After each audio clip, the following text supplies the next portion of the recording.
What up, guys? It's Smugglebot here for MMOBomb.com, and welcome back to the Free to Play Podcast, episode 72.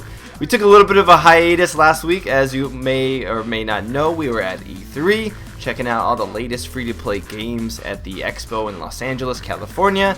It was a 3-day event. It was quite exhausting. If you can't already sort of tell from my voice, I did, of course, come down with the obligatory cold/flu/whatever it is that you get at events where they cram so many thousands of people into one location. But I'm here doing the podcast a little bit late, but I'm here nonetheless. And of course, I have my co-host, only one this time, unfortunately, with me, Jason Winter, who has much more of a voice. You have more of a voice just in general right now. I don't really have that much to emphasize out of my throat. Should I sing? Yeah, you can. You need to make up for it somehow. I mean, I sound like a dying horse for a second. I'll prepare my operetta.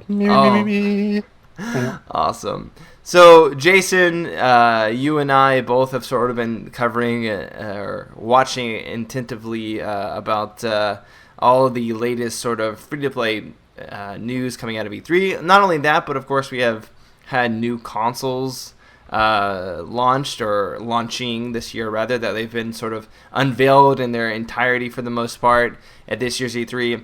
And that is sort of what this episode of the Free to Play Podcast is going to be focusing around. And when I say what it is, it means that we're going to talk about free to play games and what those mean now that we are seeing console also become this sort of free-to-play platform. And that's one of the things that this E3 was really about when it came to console games. We had the new releases announced for both the Xbox One and the PS4, but then we had a lot of free-to-play announcements as well, and not so many of them originating from the PC.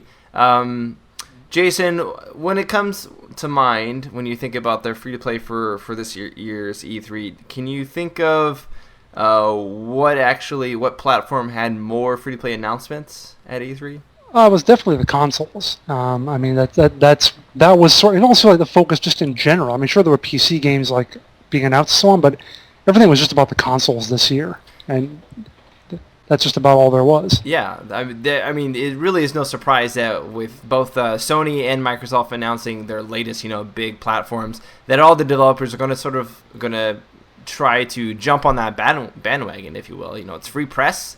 Any game that's going to be launched for those consoles is assuredly going to get a lot of scrutiny and a lot of coverage.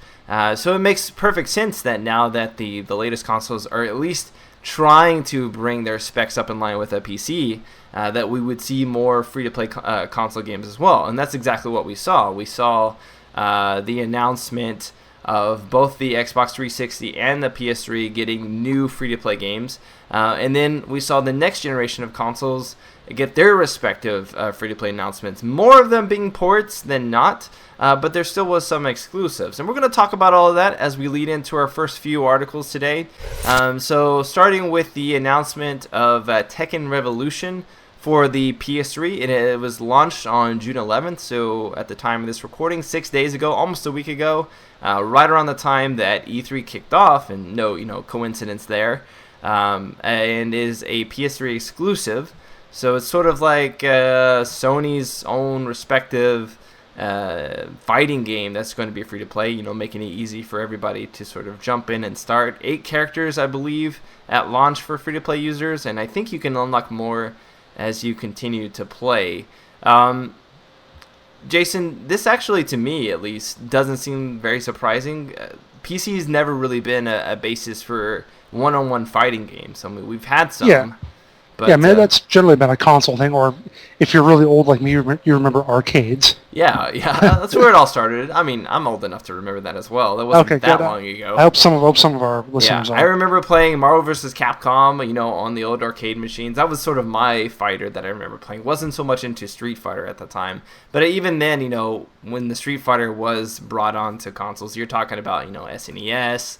Those old, they're really old. And Tekken is actually not as old as some of the other sort of fighting games that have been out and have had revamps, which we'll actually talk about another one of them coming up, spoiler alert. But it certainly is one of the more popular ones. And no, go ahead. No, I was just going to say that it seems like a no-brainer to put those. That really sort of embraces a console, not so much exclusive, but a console-heavy genre, I guess you could say. It's yeah, that's what I was going to say too, with in regards to being free to play. I mean, it makes perfect sense to have fighting games be free to play, and of course on consoles, because you can. I mean, there are so many characters in fighting games. I mean, the last Street Fighter I played had like 50 characters, something you could unlock. So you give them a few at the start. In this case, 8 for Tekken Revolution. I don't know how many there are total, but I mean, that's an easy way to make money with your cash shop. A little like League of Legends. Even you have a few guys that are free every week, and then there's 100 more you can buy.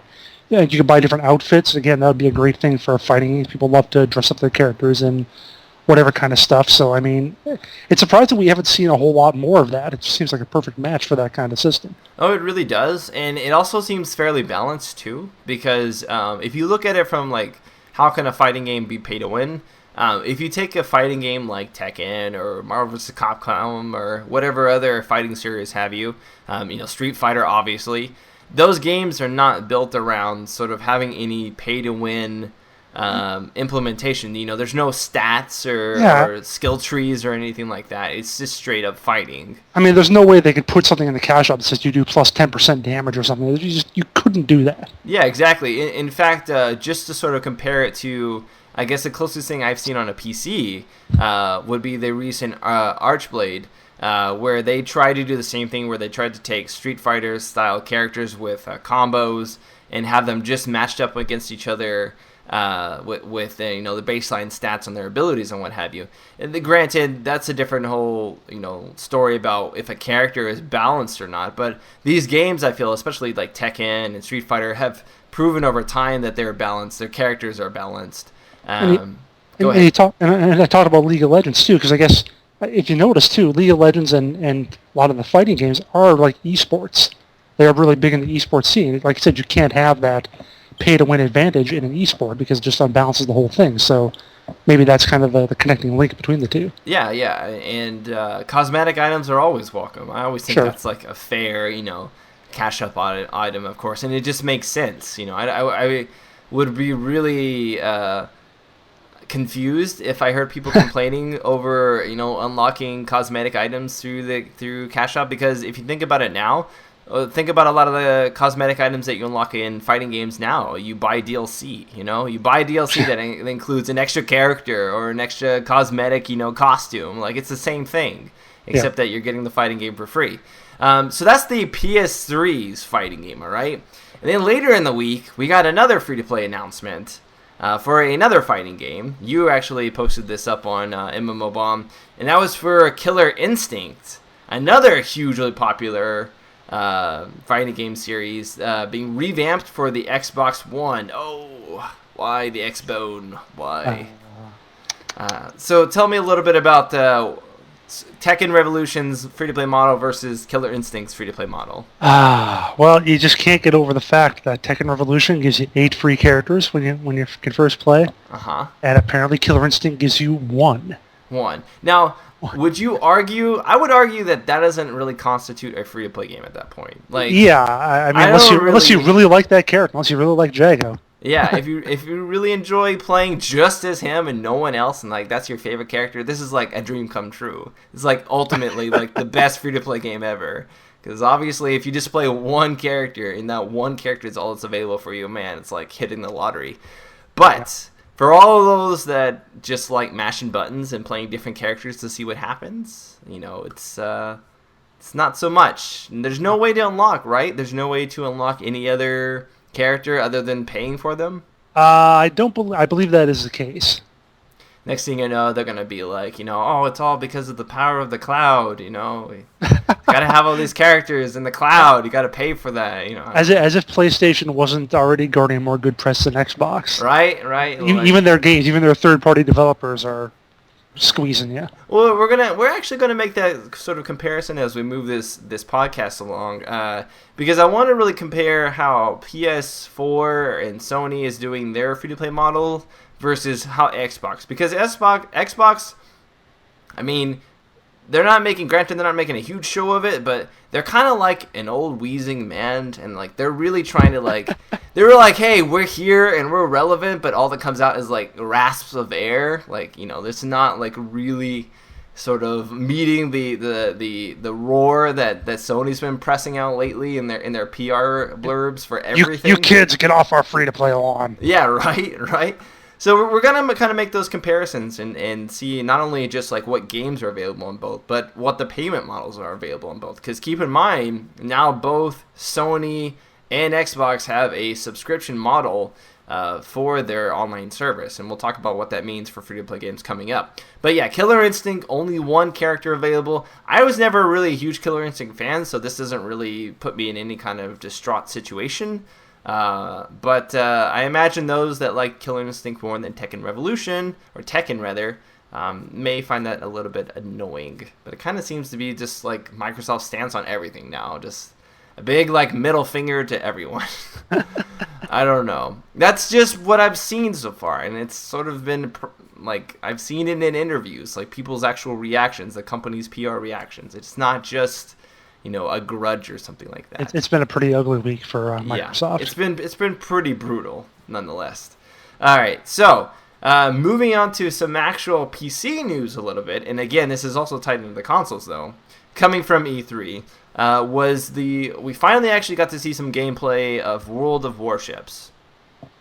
Of course, this is the third game from Wargaming, which the company said it's been around for 15 years, but what have they been doing for like the last 10 years? I don't know what they were up to. You know, at one point I was looking at their website back before World of Tanks launched, and they had like some sort of like really hardcore military simulation type stuff. I don't know. They weren't relevant. No, they were nothing we cared about pretty much. No. So yeah. Well, apparently now, I mean, at E3 they had arguably one of the largest. It rivaled like EA booth. It rivaled the actual Sony or Xbox One booths. It was that large. They had a plane strewn up in this huge wraparound dome, and we got to see some actual gameplay of World of Warships. And I was surprised. I was honestly surprised. Some people were asking me if it was similar to Navy Field 2, and I would have to say slightly, but only slightly. Slightly in the fact that you predict ahead of where someone's basically navigating their ship, and that's where you shoot. That is a similar system. The way that you shoot torpedoes is very similar. The way you picture your ship back and forth, and kind of try to evade torpedoes and what have you, that's similar. But the camera angle is completely different. It's much more of a third person, like back behind the ship. And then also you can go into this artillery mode where you're away from the ship, but you can see forward. But you can change that so you can fire like towards the side of it as well. There's a lot of details in all the ships. You can start off with the U.S. and Japan navies. They plan to add Germany, USSR, and I believe Europe. British naval, whatever they were called back then, naval. The forces, Royal Navy or the something. Royal Navy. Yeah. Whatever. Yeah. Sorry to British folks. Don't mean to offend your navy. But I just couldn't think of it at the moment. But so they have that. Those are all planned for after it. And there's still the same level of customization available as World of Tanks and World of Warplanes, which finally got an open beta date. I know we didn't really indicate that, but yes, it did get an open beta date, which is like July 27th or something. It's coming up. It's not too long off. That sounds about right. It's either June 27th or July 27th. I don't have it in front of me, but it's coming out. And I was overall impressed with Warships. I thought it had potential, especially for only being a pre-alpha, and it genuinely looked fun. I was never a huge fan of World of Tanks, but I would say that I liked World of Tanks better than World of Warships. Not Warships. Now you're getting them confused. Yeah, they're all what the is same it? thing. The plane game, the tank game, what the ship are game. plane There you ships? go. Where are the I don't know. I don't know. Bombers, whatever. Yeah, that game. Warplanes, yeah. Oh, man, it's so hard to remember like all the different names. Yeah, so I would say it looked better than that, and that's coming from someone who's seen that game progress, through the multiple stages it's been through and where it is currently. So that's pretty much my whole spiel on that. I know, Jason, you didn't get an opportunity, unfortunately, to check out World of Warships. But I did the next best thing. You did the next best thing, yes. Watched your video on the site, yeah, and Yeah. it's really interesting to hear you talk about it too. To say that it's fast moving, I thought it would be kind of slow and lumbering like big warships, but you say it's a lot faster than that. It's the action came fast. You know how in World of Tanks, and this may have just been because the developers were sort of going for that for the video. I mean, it was gameplay. It wasn't like altered in anything like that. It was like straight up gameplay with the whole UI and what have you. But the ships were engaged in battle very quickly. People were taking damage very early on, and you could. I think it's partly because of the fact that you could fire so far away, and because of the fact that you had scout airplanes that can scout out areas and reveal it, like an UAV almost. You really got a sense of aggression much earlier on than World of Tanks, where you kind of have to like go over a bunch of hills and then like spot them out from afar and shoot at them. So there was much more of that, but it also seemed like ships took a lot more damage, except for when they got hit by torpedoes. It pretty much looked like if you got hit by like 2 torpedoes, you were like instantly dead. I was about to say torpedoes should be just about one. Yeah, it was. I think for small ships it was 1 shot. For big ships it was like a 2 shot. It was pretty effective. And I don't know how balanced that'll end up being, because it's one thing to balance versus real life and then to balance for a video game, but it did seem fairly balanced, especially if you let a ship get that close, because they really did take a while to move through the water. But it was cool how you can sort of like spread them out or funnel them into like a cone. Yeah, I think I'm definitely looking more forward to World of Warships even than I am World of Warplanes. First of all, because I'm a terrible flight sim guy. Oh, well, yeah. I'm really bad at it. I'd recommend, honestly, War Thunder, because I'm a pretty bad flight sim guy, but even I have fun in the arcade version of that game. Because even that's, like, for me, it was easier figuring out the navigation controls than it was for whenever the last time I played Warplanes was. But yeah. There was some other news that you did report on, which is what I thought you were actually getting to earlier, about wargaming. They had another announcement in conjunction with Microsoft that I'm trying to spark the call within you to talk about. Oh, okay. oh, this is my turn to talk. Yeah, this is your turn. Oh, okay, I just talked for like 10 minutes straight. Come on. Well, I thought this was the next topic on the sheet. I thought we'd go on, but all right. No, it is part of the topic. Yeah, I mean, it's again this whole sort of PC or PS4 good, Xbox bad kind of vibe that everyone's getting around about how there are a lot of the general news we heard was that you need PlayStation Plus, which I think is $50 a year. This isn't what I was mentioning. No, we're not. I was mentioning World of Tanks. World of Tanks. Oh, the World of Tanks port. Okay. Yes. It's a 2-parter article. All right, World of Tanks. Yes, being ported to the Xbox 360. Yeah. So that's a really cool thing. They had Victor right on stage there to announce that very early in the demonstration. I was actually in the kitchen making me some lunch, and I heard them announce his name. I was like, whoa, what is he coming on to talk about? And this is obviously their thing. But yeah, it's they're going to take World of Tanks and put it on the Xbox 360. They talked about that, how they just think it's a good match considering all the people that they already have on Xbox 360 as opposed to necessarily doing it for the One. And it's a way to just tap into that large audience of people who are already there and already looking to, but basically looking to get that kind of experience on current consoles. I will say I played it on the Xbox 360. Graphic wise, it was the same. World of Tanks isn't that intensive, but it is like the same if you played the game on max quality settings on PC. Controls were very easy to wrap around, and understand, even if you weren't a console player. But in reality, there's no real reason to play it on console unless you can't play on PC. But it is a nice sort of gesture, from Microsoft to try to get, some initial free-to-play games onto their consoles. And World of Tanks is a perfect game to bring to a console because it is sort of that easily of a portable game in terms of like the controls, what you're controlling. A vehicle. Vehicles have always been better controlled with game pads essentially. Yeah, exactly. I mean, it's just gonna be like playing. I mean, any sort of game, like I guess like a game like Halo when you have your little vehicle and you drive around shooting stuff. It's gonna be the same kind of feel to it. Exactly. Now, let's say, or if you're used to playing PlanetSide 2, which whenever I play it and hop in a tank, I feel like I'm playing World of Tanks. But that's true. Although I drive, I'm a Vanu, so Oh, those I got to tanks fire straight on. I got to hover. I hate their tanks. They have really good accuracy, but it is sort of annoying to have to swing yourself around like 24/7. But one thing that I was going to point out, which would lead us into the next article, which you started bringing Gotcha. up, was the fact that although World of Tanks is still going to be free to play on Xbox 360, it is not free to play in the similar sense that it is free to play on PC. And what I mean by that is, yes, everybody plays for internet. Of course, everything is not truly free to play. But remember the fact that Xbox 360 requires gold membership to play multiplayer games, and that it remains true with World of Tanks. You still have to enlist in Xbox Gold membership. You cannot get away with Xbox Silver membership, and that is a little bit different from what Sony came out and said for free-to-play games, especially for free-to-play games on the PS4, where their subscription is now required to play multiplayer games, unlike previous generation PS3 when it was not required. Right. So, yeah, Jason, you can go ahead now and start mentioning your thought that you were talking about there. Yeah, I mean, they say that the requirement, however, will be really up to the devs. So it's not going to be, it will be for multiplayer games, but when it comes to, I guess, free-to-play, when it comes to free-to-play, that'll be up to the devs. And we've already heard about a few games that absolutely won't do it.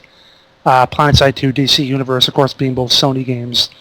That's something they can do right there. And then Warframe is going to be another one that you will not require the PlayStation Plus membership for. But on the other hand, this, to me at least, is not like a real deterrent in terms of the PS versus Xbox kind of deal. Because PlayStation Plus, I think, is like $50 a year.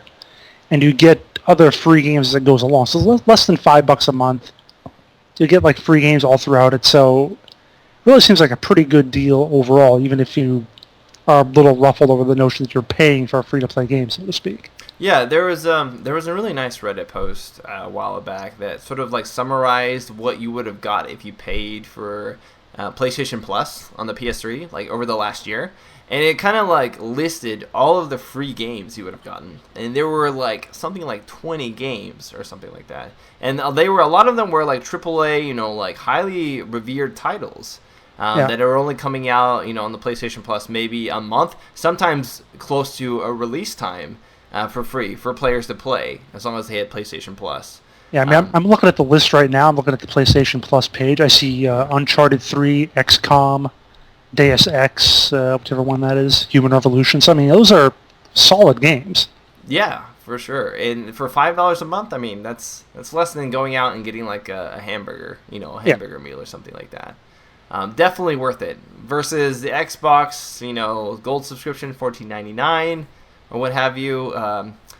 Just doesn't seem comparing. And keep in mind also, if you don't live in the United States, you don't get access to like Netflix and a lot of the other sort of premier Xbox services that they really tout the having Xbox Gold is like needed for. So it doesn't really even matter that much, or you get less rather if you're outside of the United States and you want to sort of take advantage not only of free-to-play games, but any other service that might come along with that. So yeah, another sort of thumbs up for the PlayStation 4 when it comes to free-to-play games. It really looks like Sony's trying to aim themselves and put themselves in that position of being the console to go to if you want to play free-to-play games. And that kind of brings me to sort of like a slight other discussion point, and that between you and me, Jason, and that is, do you feel as though now with this next generation consoles, with the PlayStation 4 being announced as $399, that's relatively speaking the same amount of money that someone would spend on a mid-range graphics card and maybe a processor, or a mid-range graphics card and some memory, but certainly not on an entire new PC. No, not something you can play games on. Yeah. No. So I really start.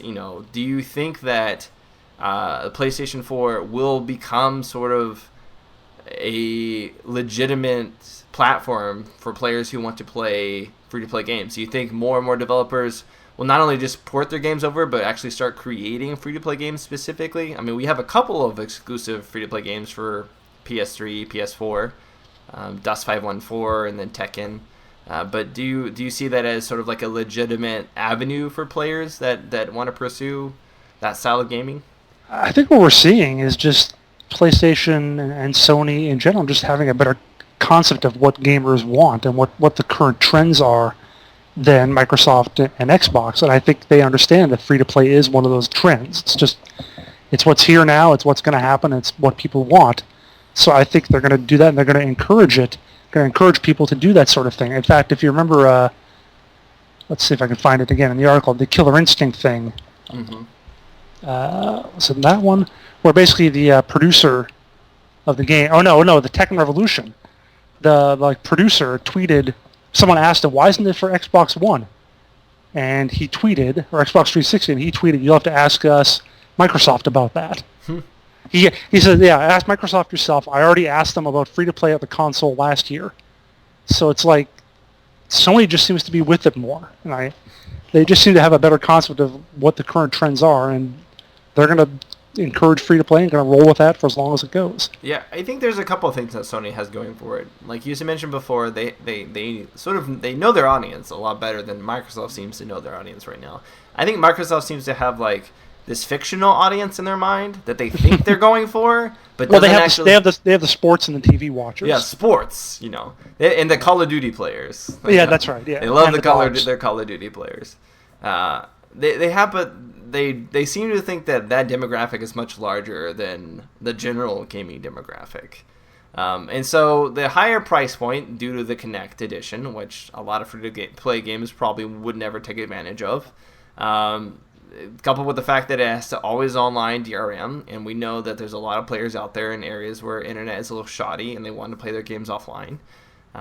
Granted, I will admit, free-to-play games, they're always online. They're almost always online. Sure. Yeah, but it's still something for those that don't want to just play free-to-play games. It's something to consider.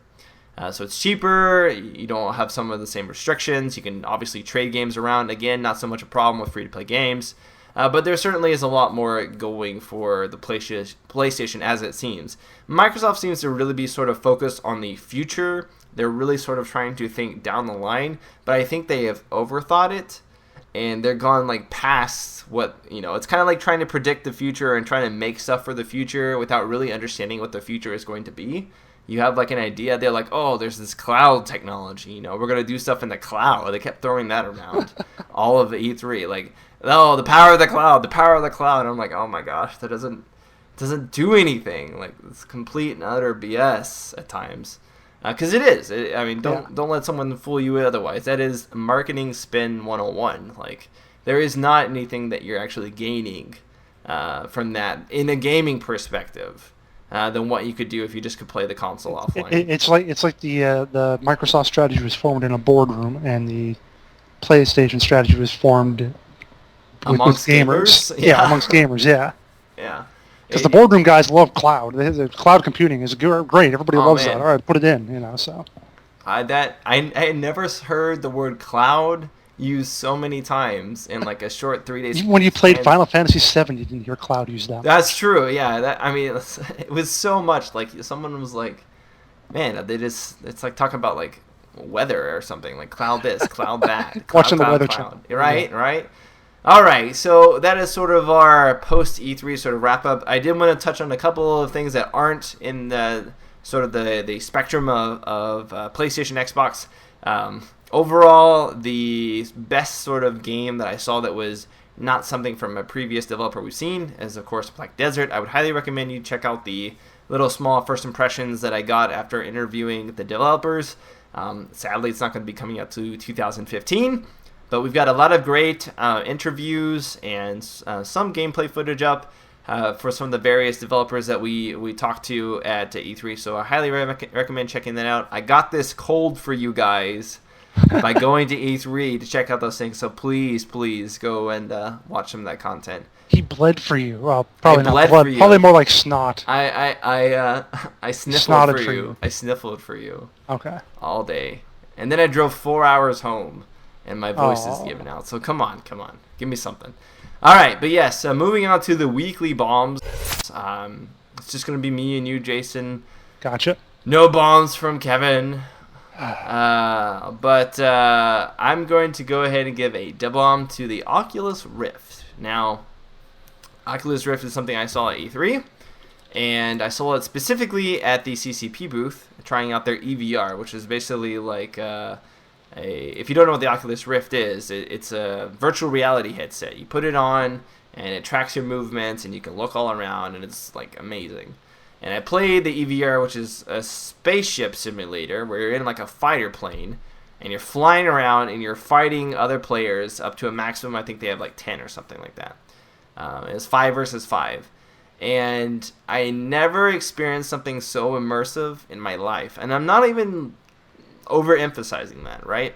It's one of those things where you can see where the technology is heading, and you can see how good it is so far, but you know that they're still making improvements in some areas, and you know they're getting close to improving it, and you can just... It was something that I had never sort of like been able to grasp in such a small, confined environment. I was just sitting on this like small little stool, but all of a sudden I'm inside this spaceship, and it's totally immersive. You look around, and you can see your shoulder and your legs, and out the side of the window of the cockpit, and it was like one-to-one movement. It was spectacular.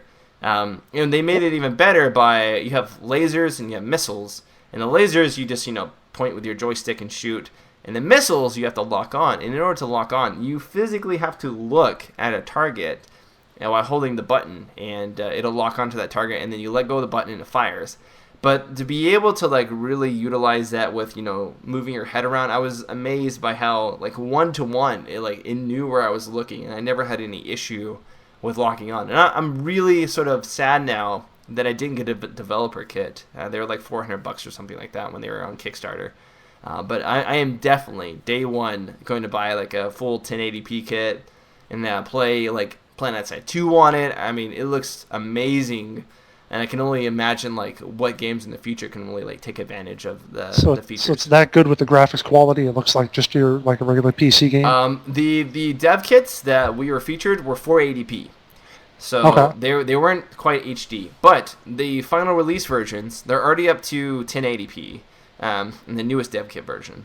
The final dev kit versions will be full 1080p, because what it is essentially is 2 screens, and both of those screens, one is attributed to each eye, but they mesh like 100%, so it doesn't feel like you're looking through tunnels or anything. It looks like you're just looking in front of you. And the full screens will be 1080p, I think 1920 by 1080, and so it'll be like super crisp. But even with the 480p, it still was incredibly immersive, because once you put on the headphones, it's noise canceling. You don't see anything else other than what you see on the screens, and you immediately get sucked in if the game is done well. I foresee that episode of Star Trek where they had that virtual reality game and everybody on the ship got addicted to, and Wesley had to save them. That's what's going to happen. Oh yeah, I remember that. Man, that's what's going to happen. Yeah, it was pretty impressive. I wanted to do it many, many times. I thought it was quite easily the biggest surprise of E3. Even if you're just going for free-to-play games, that is something that I would highly recommend trying if you at least get the chance. Maybe go over to a friend's house who has it or something like that. But you can definitely sort of like peer into the future of gaming, if you will, by trying on a pair of Oculus Rift headsets. And they're not paying me, I swear. I just really like it. I just really like the Oculus Rift. We have to clarify that every time we say something nice about the game now. Every time we say something nice, they got to be paying for it. Jason, you like Marvel Heroes? You must be paid for it. Pay to review. All right, so Jason, what's your, not that I've gushed about that, what's your weekly bomb? I'm going to give a bomb to Dungeons & Dragons Online. For they just recently announced their next expansion, Shadowfell Conspiracy, comes out in August. Wait, this isn't Neverwinter? No, actual DDO, yes, Turbine's game. And the original. Honestly, I haven't played a whole lot of Dungeons & Dragons Online. I'm not going to say that I know how great the expansion is going to be or whatever. I haven't looked up on it much. I just love that DDO is still going, because it's the game that really launched free-to-play in North America. Mm-hmm. I mean, because when they announced that it was going to go free-to-play, people were like, what the heck? That's only for crappy Asian grinders. But when that came out, when that was announced free-to-play, it was almost 4 years ago. It was like late, or actually they announced it I think in around summer of 2009 and went free to play in September or so. So I just think it's cool that it's still going, that honestly, after that last expansion, I thought, okay, maybe they're going to release an expansion. If it doesn't go well, maybe forget about it. But now they're doing another one, so it must still be doing all right. So yeah, I mean, just good job all around to the team at Turbine for still going strong with Dungeons and Dragons Online, and I was not paid to say that. No, there we go. I'm pretty impressed by how long like Lord of the Rings Online and Dungeons and Dragons Online have sort of stuck around, because they were sort of like the front runners of free to play games. So yeah, it's kind of. Don't get me started on my recent experience with Lord of the Rings Online. Oh really? Was it bad or good? It has not been good. Oh, you should switch over to Rift with me. I'm actually sort of enjoying myself on Rift. Yeah, we'll have to play a little bit of that maybe. Yeah, I will be playing, well, if we can figure out our Skype issues again, but I will be playing, it'll probably be after the time this podcast airs, but Wednesday I'm going to be doing the Bomb Live for Rift and hopefully doing some PvP. I really am enjoying it because there's a legitimate open world PvP scene. And not just for high-level characters ganking low-level characters. Like, it's actually, like, level, like, specific. So it's been fun sort of running around and, like, you're doing, like, a Rift event or something like that. It's, like, dynamic, and all of a sudden, like, 3 of the enemies show up and they're doing it too, and then all of a sudden you got this huge sort of battle spawning on that area. This reminds me a lot of, like, original World of Warcraft. So I'm having a lot of, like, nostalgic feels, It's kind of like the feels all inside. But I'm enjoying myself. So let's go ahead and move on to the member bombs then. Got a couple of member bombs here, starting with Joshua Knight. He says, the bomb goes to Ragnarok Online, Valkyrie Uprising for Android and iOS. It's free to play. It is just so much fun. Feels like the old school Ragnarok, just with more quests. Great game all around. Just with more quests. That sounds like any Asian MMORPG. It's like... Yeah. Oh, we got a new expansion. What is it? Oh, it's just the same Kill old, 10 same more old, rats. just with more quests. It is interesting that we mentioned this because, we talk about, hey, they're bringing free-to-play to consoles, but, we don't really talk a whole lot about it on mobile devices. Yeah, because... Even though it's out there, but...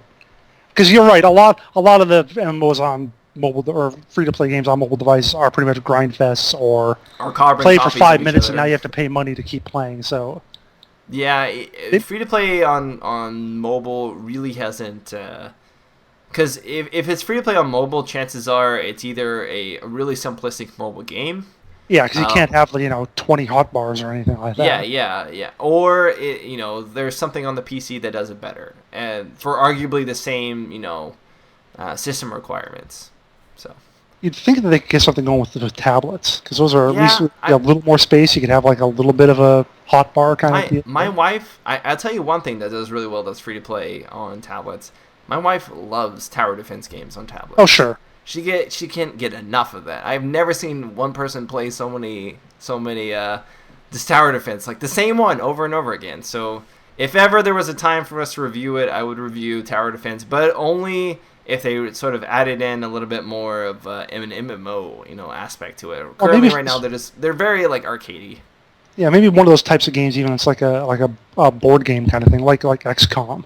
Yeah, that's something that sounds like it could work pretty well on a tablet and be a MMO-ish type thing with some kind of progression. Well, yeah, they already brought XCOM Enemy Unknown to the tablet. Oh, okay. So it's conceivable that there could be a tablet version of that.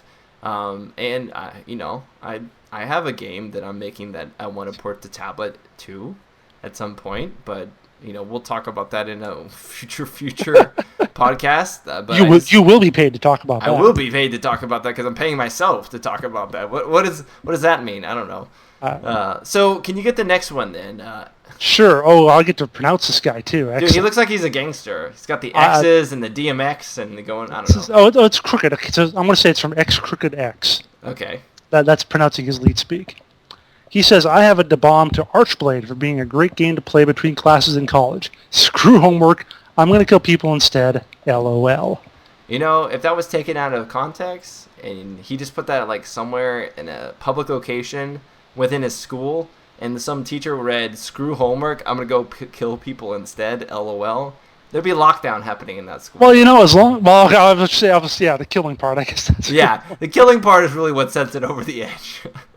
But with no context. I also can say that it's a good thing I am as old as I am, because if there had been these kind of games when I was in high school and even in college, I would probably be the same as this guy. Screw homework. Yeah, Archblade. I mean, my dad talked about him playing like Pac-Man all the time when he was young. Oh, sure, but you had to go to the arcade. I did that on a weekend. Yeah, so imagine what happened when they actually got consoles at home, playing Pong all the time until his fingers bled. I remember him telling me about that. We had a little Pong thing too, but no. But even I'm talking like MMOs, because I was never.